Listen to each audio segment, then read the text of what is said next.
पता चलता था कि जी एक नया लड़का है जिसने स्टेज की दुनिया में आग लगा दी और जिसने मस्ताने को आगे बोलने नहीं दिया। किसी के घर हमारे टेक्नीशियंस में से या फनकारों में से किसके घर को खुशी आई है या कोई गम आया है तो टेडी साहब साथ खड़े होते थे। और मेगा साहिबा मौजूद है जिन्होंने अपने काम से जनाब अपना लोहा मनवाया, बताया कि औरत भी जो है कुछ ना कुछ कर सकती है। जी मेगा साहिबा, आपने टेडी साहब के साथ ज़िंदगी 20-25 साल काम किए स्टेज पे, तो कैसे इंसान थे वो? सबसे पहले तो मैं आप सबसे यही दरख्वास्त करूँगी कि टेडी साहब के लिए, तारिक साहब के लिए दुआए मग़फ़िरत लाज़मी कीजिएगा। अल्लाह ताला उनको अपनी जवारे रहमत में जगह दें।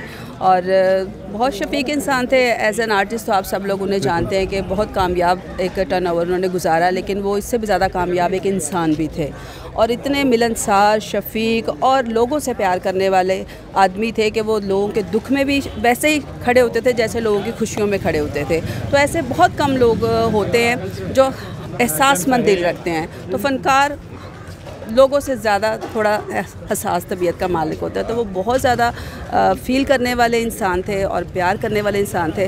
और उनका जो नाम है स्टेज की दुनिया में, चूँकि उन्होंने एक बहुत वैरायटी दी है, जिद्दत के साथ नाम पैदा किया है, तो मेरा ख्याल है ये आने वाले लोगों के लिए मशहूर। मेगा साहिबा, आपने बाबू साहब के साथ काम भी किया, अमान साहब के साथ किया, तकरीबन तमाम लेजेंड के साथ आपने काम किया, ये खुश नसीबी है आपकी। टेडी साहब जब इस फील्ड में आए तो क्या लगा आपको? आपने सुर्खी में सुना ही होगा, यार कोई बंदा नया लड़का है, इसने वक्त डाल दिया स्टेज पर आके, तो क्या बातें सुनने को मिलती थी टेडी साहब के मुतालिक? जी बिल्कुल, यही हमें पता चलता था कि जी एक नया लड़का है जिसने स्टेज की दुनिया में आग लगा दी और जिसने मस्ताने को आगे बोलने नहीं दिया। या अमान साहब को बिल्कुल एब्रप्टली वो जवाब देता था, तो वो किसी और का नाम नहीं लेते थे, वो तारिक टेडी का नाम लेते थे। तो ये बड़ी बात है कि आप इतने बड़े लोगों के सामने, मस्ताना साहब हो गए, अमान साहब हो गए, सुहेल साहब हो गए, इनके सामने खड़े होकर उसने जिस अंदाज से अपनी कॉमेडी पेश किया वो आप सबके सामने। जी मेगा साहब, हमें टेडी साहब की जुगतबाजी भी हम सुनते थे, वो बड़ी बड़ी खूबसूरत बात कहते थे, लेकिन हमने आज तक कभी उनका स्कैंडल नहीं देखा किसी फनकारा के साथ। वो हमेशा उनको नरगिस साहिबा को भी बहन कहते थे, आपके साथ भी उन्होंने बहनों वाला रवैया रखा। बैक स्टेज भी आपको वो सजेशन देते थे कि मेगा जब आपने आना तो आपने ये बोलना, मैं आपको अप्रिशिएट करूँगा उस मौके पे आके। जी बिल्कुल, हमारा एक बड़ा फ्रेंडली माहौल रहा है हमेशा। बैक स्टेज पर जितने भी फनकार हैं हमारे, चाहे वो मेल हैं फीमेल हैं, एक फैमिली की तरह वहाँ पर काम किया। और ख़ास तौर पर जो हमारे मेल हजरात हैं वो तो इतना फ्रेंडली माहौल रखते थे कि हमें कभी फील ही नहीं होता था कि हम घर से बाहर काम करने आए, बल्कि वो हमारा क्वालिटी टाइम होता था जब हम घर से निकलकर ड्रामे के लिए आते थे। टेडी साहब की क्या एक खास बात थी जो बाकियों में से मुख्तलिफ थे उनके अंदर? क्या उनका कोई ऐसी आपको भी ज़हन में हो, या टेडी में ये चीज़ बात है वो किसी में है नहीं थी? क्या मैडम वो बात थी?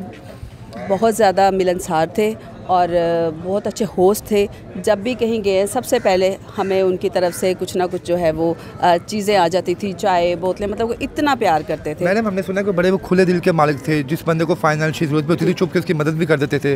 तो वाकई ऐसे थे बैक एंड आपके साथ भी बहनों वाला था, कोऑपरेट करते थे आपके साथ भी मैम? जी बिल्कुल, बल्कि हम सब जितनी भी बरादरी है, फनकार बरादरी, जब हमें पता चलता था, ये जितने लोग आपके सामने यहाँ खड़े थे ये इस बात को ओन करेंगे कि किसी के घर हमारे टेक्नीशियंस में से या फनकारों में से किसके घर को खुशी आई है या कोई गम आया है तो टेडी साहब साथ खड़े होते थे और हम सब भी उनके साथ होते थे। मैडम, आपकी लास्ट टाइम मुलाकात टेडी साहब से कब हुई है? मेरी उनसे लास्ट टाइम मुलाकात इधर एक फ़ंक्शन हुआ, हमारे ड्रेस डिज़ाइनर है बाबू भाई, उनके बेटे का वलीमा था, तो ये थोड़े दिनों की बात है। उनके हॉस्पिटलाइज होने से कोई 2 दिन पहले उनसे मेरी मुलाकात हुई है और हॉस्पिटल भी मैं गई हूँ उनका पता लेने, लेकिन वो उस वक्त ऑपरेशन थिएटर में थे, तो मेरी उनसे मुलाकात। मैंने वो आपको भी छोटी छोटी जुगते तो मारते होंगे, मैं समझ के मेगा आज तुम बड़ी एक्टिव हो के आई हो, लगता है तुमने यहाँ पे हमारी क्लास लेनी आ, क्योंकि आप एक लुक टीचर वाली है, आप लगती है बड़ी गुस्से वाली हैं थोड़ी, कुछ कहते थे आपको वो? नहीं बिल्कुल भी नहीं, अभी आपको लुक मेरी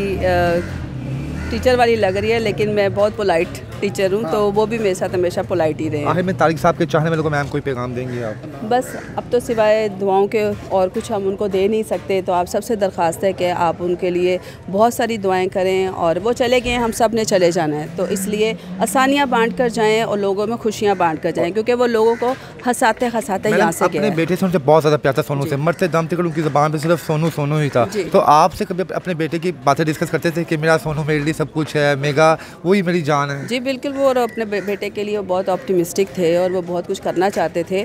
और समहाउ जो इंसान सोचता है वो होता है, लेकिन हम उनके बेटे के लिए हम सब की एफर्ट्स हैं, उनके भाई भी खड़े हैं, तो इंशाल्लाह वो उनका बेटा है, वो हम सब उसको ओन करते हैं और वो इंशाल्लाह एक ज़िंदगी में किसी अच्छे मकाम पर पहुँचेगा। बहुत शुक्रिया ma'am, most thank you for your time.